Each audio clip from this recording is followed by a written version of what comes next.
बिस्मिल्लाहिर्रहमानिर्रहीम। Dear students, अस्सलाम वालेकुम। My name is Rehan Sadiq. बेटा, आज हम एक सवाल करने जा रहे हैं कंसाइनमेंट पर, जिसमें जो हम स्टॉक की वैल्यूएशन करेंगे वो वैल्यू की फॉर्म में होगा, वो यूनिट्स की फॉर्म में नहीं होगा। इससे पहले जो हम सवाल करते रहे हैं उस पे हम जब भी स्टॉक की वैल्यूएशन करते थे वहाँ पे यूनिट्स गिवन होते थे, लेकिन अगर अब सवाल में आपके पास वैल्यू दी हो तो आप स्टॉक की वैल्यूएशन कैसे करेंगे। आपको याद होगा, मैंने आपको लास्ट बोर्ड पे बताया था, लास्ट लेक्चर में एक बात हुई थी कि अगर तो वैल्यू में सवाल दे दे तो वहाँ पे कोई ना कोई परसेंटेज या फ्रैक्शन दिया होता है कि इतने परसेंट सेल हो गया, इतने परसेंट नहीं सेल हुआ, या 1/5, 4/5, 3/5 सेल हो गया, तो ज़ाहिर है जो रिमेनिंग फ्रैक्शन होगा वो सेल नहीं हुआ। तो जब भी आपके पास कोई स्टॉक की वैल्यू ऐसे आएगी या स्टॉक के बारे में कोई सवाल ऐसे आता है तो ये इन्फॉर्मेशन आपके सामने ज़रूर होगी। तो आपने अब जो सवाल देखना है वो कुछ इसी नौइयत का है, छोटा सा सवाल है, ताकि आप उस कॉन्सेप्ट तक पहुंच जाएं जो हम आपको बताना चाह रहे हैं, और तब आप फिर जाके एक लाइन ड्रॉ कीजिएगा कि जी यूनिट वाला सवाल आ जाए तो स्टॉक कैसे कैलकुलेशन करते हैं, और अगर सवाल वैल्यू में आ जाए तो उसकी वैल्यूएशन, उसके सवाल की वैल्यूएशन कैसे की जाएगी। तो अब हम चलते हैं सवाल की तरफ। बेटा, A and company of Lahore consigned goods value rupees 29,675 to B and Company of Karachi. A and Company paid for freight 762 and cartage and insurance 932. बेटा, A and Company के सारे एक्सपेंसेस जो हैं ये आपके डायरेक्ट एक्सपेंसेस कहलाएंगे और आप इन्हें ऐड कर लेंगे और ये टोटल एक्सपेंसेस आपके कंसाइनमेंट अकाउंट में जाएंगे, और किस नाम से जाएंगे आप जानते हैं, बैंक के नाम से जाएंगे। आगे है जी half, this is the main area. Half of the consignment was sold, यानी कि टोटल कंसाइनमेंट का जो आधा था वो आपने आधी कंसाइनमेंट बेच दी बाय द एजेंट रुपीज 17,500 में आधी कंसाइनमेंट बेच दी गई है।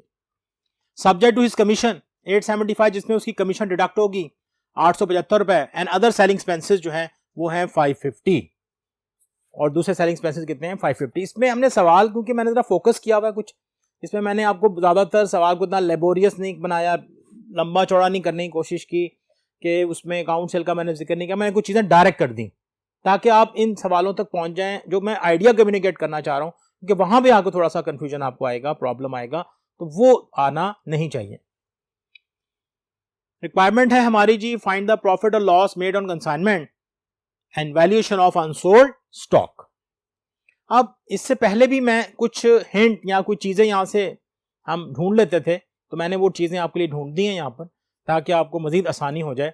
आपको याद होगा, कंसाइनमेंट अकाउंट जब हम बनाएंगे, हमारे कंसाइनमेंट अकाउंट की डेबिट साइड पर पहला गुड सेंट ऑन कंसाइनमेंट, दूसरी आइटम जो है वो बैंक के नाम से जो कंसाइनर के एक्सपेंसेस को इंडिकेट कर रही होगी, तीसरी आइटम जो है वो कंसाइनी के एक्सपेंसेस को इंडिकेट कर रही होगी जिसमें उसकी कमीशन भी शामिल होती है। 3 आइटम्स आपको बड़े आराम से मिल जाती हैं। अब तक ये 3 आइटम्स आपको याद हो जानी चाहिए। इसके बाद जो है हम जाएंगे, जब आगे चलेंगे, मीन किसी क्रेडिट साइड पे जाएंगे, तो वहां पे आपको नॉर्मली अब 2 आइटम्स मिलेंगी। एक है पहली आइटम जो कि कंसाइनी के नाम से होगी सेल के हवाले से, और दूसरी जो आइटम है वो होगी स्टॉक के हवाले से, जिसकी वैल्यूएशन करके आपको दिखा देंगे। और सवाल याद रखिएगा, सारा सवाल किसमें है, वैल्यू में है। तो हमने क्वेश्चन किसमें करना है बेटा, वैल्यू में करना है। अब जो इंफॉर्मेशन मैंने यहां से एक्सट्रैक्ट की, गौर से देखिएगा, चीजें भिजवाई उसे कहते हैं गुड सेंड ऑन कंसाइनमेंट। जाहिर है अगर आप इस सेंटेंस को जरा सा और गौर से पढ़ें तो गुड सेंड ऑन कंसाइनमेंट बजाई जा रही है कौन, by the A and company to B and company, या good send on consignment to B and company. तो इसका मतलब है गुड सेंड की सेंस इसी तरीके की सेंस होगी। यहां वैल्यू दी हुई है, मैंने किसी चीज को मल्टीप्लाई नहीं किया, यूनिट्स गिवन नहीं थे। A and company, who was the A and company and who is A and company is the consignor, and consignor के जो अखराजात थे 762 प्लस 932, ये मैंने यहां पे लिख दिया इसको 1694, और ये आप वहां जाके लिखेंगे बेटा बैंक के साथ कंसाइनमेंट अकाउंट में। कंसाइनी था बी एंड कंपनी, उसके अखराजात थे 875 प्लस 550, क्योंकि ये उसकी कमीशन थी, ये सेलिंग एक्सपेंसेस थे, दोनों के दोनों इनडायरेक्ट हैं, इसका ताल्लुक हमारे स्टॉक की वैल्यूएशन से नहीं है। ये इनका जो एग्रीगेट बना वो बना 1425। इसके बाद sale by B and company 1/2, ये आधी सेल की है। कितनी सेल की है? आधी सेल की है। तो आधी सेल हमारे पास अभी, यानी कि आधी चीजें हमने नहीं बेची। अब वो आधी कितने में बिकी हैं, ये उसका जवाब है। भाई चीजें कितने की थी? चीजें इतने की थी। ये सब एक्सपेंसेस ऐड करने बाद उसकी कॉस्ट अलग, चीजें ये थी। अगर ये आधी कहूं, फर्ज करें जरा छोटा सा फिगर को राउंड करते हैं। फर्ज क्या, ये थी 30,000 की और मैं कहता हूं आधी बिकी है, तो इसका मतलब 15,000 की चीजें मैंने बेची। कितने में? 17,500 में।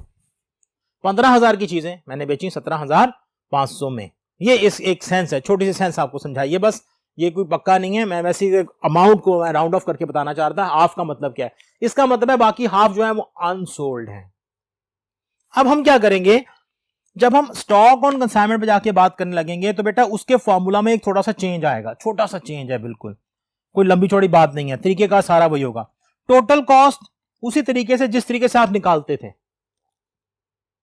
कैसे निकालते थे? कॉस्ट ऑफ गुड्स सेल्ड लेते थे, उसमें हम ऐड करते थे तमाम डायरेक्ट एक्सपेंसेस, टोटल की फॉर्म में तमाम डायरेक्ट एक्सपेंसेस ऐड करते थे, जिसमें कंसाइनर के तमाम और कंसाइनिंग के बिफोर गोडाउन।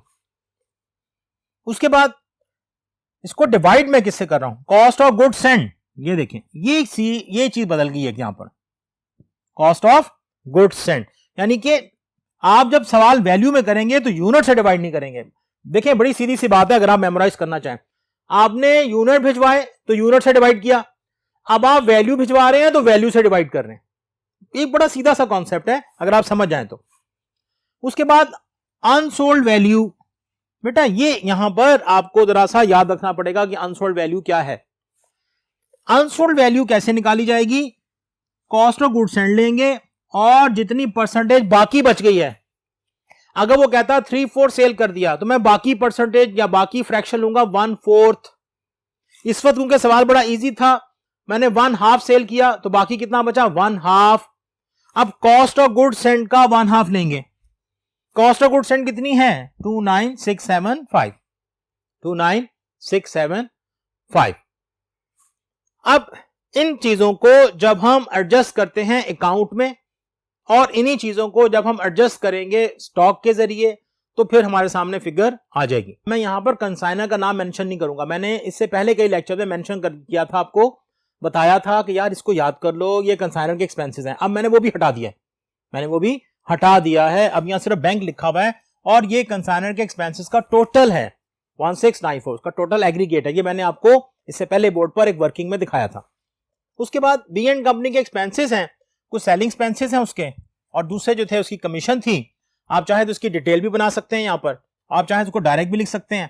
तो इसके बाद आपके पास ये 3 चीजें आ गई। अभी तक जितनी बात हो रही है आपके पास ये 3 चीजें मौजूद होती हैं। आप क्या करते हैं?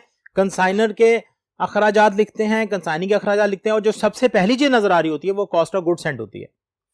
उसके बाद हम अब क्या करेंगे, हमने यहां सेल की फिगर लिख दी, 1/2 चीजें सेल कर दी थी और ये फिगर हमने लिख के छोड़ दी।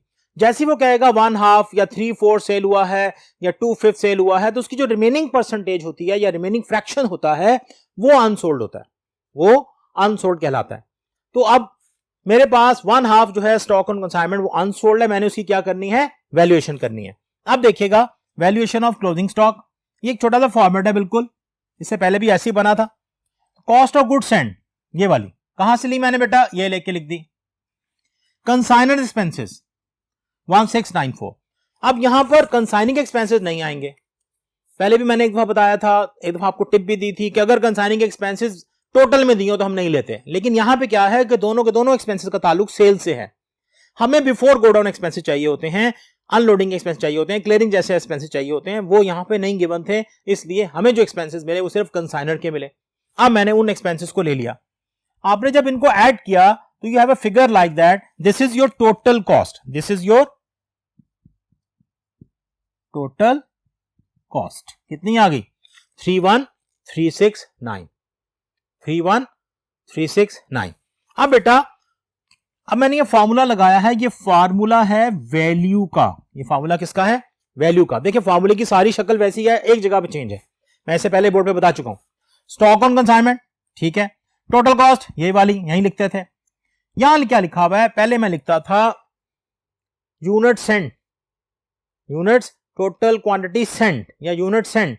अब मैंने क्या लिखा हुआ है? कॉस्ट ऑफ गुड सेंट, हैं सारे सेंट, वो यूनिट थे, ये वैल्यू है। अब ये कॉस्ट ऑफ गुड्स एंड ये भी लिखी हुई है बेटा, ये भी लिखी हुई है, वही फिगर है जो यहां पे आएगी। इसके बाद अनसोल्ड वैल्यू। अब अनसोल्ड वैल्यू के लिए मैंने लास्ट वर्ड में बताया था कि जब अनसोल्ड वैल्यू की आप बात करते हैं तो वो हम कॉस्ट ऑफ गुड्स एंड की परसेंटेज लेते हैं, रिमेनिंग परसेंटेज अप्लाई करेंगे। फर्ज करें 3/4 मैंने फरोख्त कर दिया है तो 1/4 मेरे पास बचेगा। अगर 3/4 सेल कर चुके हैं तो 1/4 हमारे पास रेस्ट ऑफ द वैल्यू या रेस्ट ऑफ द फ्रैक्शन आएगा, उससे हम इसको कैलकुलेट करेंगे। अब मैंने इसको ऐसे सिंप्लीफाई किया, 31369 इसका टोटल आया, 29675 ये आपकी कॉस्ट ऑफ गुड्स एंड आ गई। अब देखें अनसोल्ड वैल्यू, अनसोल्ड वैल्यू मैंने कैसे निकाली, 29675 और उसके बाद मैंने उसकी परसेंटेज को अप्लाई किया 1/2। पहले आप इसको सिंप्लीफाई करेंगे, फिर इसका जो आंसर आएगा उसे से मल्टीप्लाई करेंगे और फिर इसे आप डिवाइड करेंगे तो आपके पास क्या होगा, एक फिगर जनरेट हो जाएगी, दैट इज 15685। 15685। अब बेटा अब मुझे इसका नफा या नुकसान मालूम करना है। आपके पास क्रेडिट साइड पे 17,500 है, 15,685, 15,685। टोटल फिगर जो मेरे सामने इस वक्त आ रही है वो है 33185, 33185। इस फिगर में से अब मैं ये तीन फिगर्स जो हैं ये माइनस कर दूंगा, -29675 -1694 -1425, then I have the profit of 391। आपको याद होगा जब हमने शुरू में सवाल किया था, हम लिखते थे प्रॉफिट ऑन कंसाइनमेंट, फिर मैंने कहा था नहीं मैं इसको बदलूंगा, तो अब मैं वही चीज लिख रहा हूं, बदल के मैं लिखूंगा profit and loss transfer to general profit and loss account. ये एक हेड है, अगर मैं इसको इस तरफ लिखूंगा, इस वाले प्रॉफिट लॉस को इस तरफ लिखूंगा तो प्रॉफिट को इंडिकेट करेगा, इसका मतलब है क्रेडिट साइड बड़ी है। लेकिन बेटा अगर लॉस आ रहा होगा तो ये मैं इधर लिखूंगा और ये सेंटेंस सेम रहेगा, इसका ये फायदा है ना, ये सेंटेंस सेम रहेगा। लेकिन अगर आप प्रॉफिट लिखेंगे दूसरी जगह जाकर लॉस लिखना पड़ेगा, तो इससे का ये फायदा है यहां प्रॉफिट लॉस लिखें, transfer to general profit and loss account, आराम से इसको लिखें और यही फिगर आप यहां लिखें अगर कभी आपको लॉस का सामना करना पड़े। ये आपके पास कुछ चीजें हैं जिसको आप एडजस्ट कर सकते हैं और एडजस्ट करने के बाद आप सवाल हल कर सकते हैं। ये जो बेटा हमने सवाल किया था इसका बेसिकली जो ताल्लुक था ये था वैल्यू से। अब आपके सामने दोनों पिक्चर्स क्लियर हो चुकी हैं कि अगर सवाल आपको यूनिट में आ जाए तो आपने उसका स्टॉक कैसे कैलकुलेट करना है, और अगर सवाल आपके पास वैल्यू में आ जाए आपने उसका स्टॉक कैसे कैलकुलेट करना है। दोनों के जो डाटा कलेक्शन थी देखें वो सेम है, सिर्फ मैंने जो चेंज किया है वो फार्मूले में डिनोमिनेटर में चेंज किया है, उसके ये नीचे वाले हिस्से में चेंज किया। इससे पहले जो आप देखते थे वहां था टोटल क्वांटिटी सेंट, क्या था बेटा, टोटल क्वांटिटी सेंट। अब मैंने क्या लिखा हुआ है, कॉस्ट ऑफ गुड्स सेंट। तो जो कॉस्ट ऑफ गुड्स सेंट की वैल्यू थी वो, क्योंकि ये जब वैल्यू में होता है तो हम इसको रुपये में कैलकुलेट कर रहे होते हैं, मसलन उसका मतलब ये होता है कि अगर आपके पास इतने की कॉस्ट है, इस पे कितने अखराजात आ रहे हैं, हम इस चीज को यहां पर एडजस्ट कर रहे होते हैं और उसी को हमने एडजस्ट किया, उस तरह हमने अनसोल्ड वैल्यू से मल्टीप्लाई किया। सिर्फ यहां पे अनसोल्ड वैल्यू में आपने उसकी परसेंटेज का ख्याल रखना है। आगे किसी एक आध लेक्चर में मैं दोबारा कभी इस पे आपको बात करके बताऊंगा और ये फिर चीज आपको मेमोराइज हो जाएगी, क्योंकि ज़ाहिर है सवाल हमारे पास दो रेंज के हैं, या यूनिट में पूछा जाएगा या वैल्यू पूछा जाएगा। तो जितनी भी हमारे पास कंसाइनमेंट की प्रॉब्लम्स आएंगी या जो भी उसके अंदर हम पढ़ाना चाहते हैं वो या तो हम यूनिट के जरिए पढ़ा रहे होंगे या फिर हम वैल्यू के जरिए। ज़ाहिर है जब दोनों चीजें आपके सामने आएंगी तो आप इसे बहुत बखूबी मेमोराइज कर सकते हैं। ले बेटा अब तक के लिए इजाजत दीजिएगा, इंशाअल्लाह अगले लेक्चर में फिर मुलाकात होगी, तब तक के लिए इजाजत, अल्लाह हाफिज।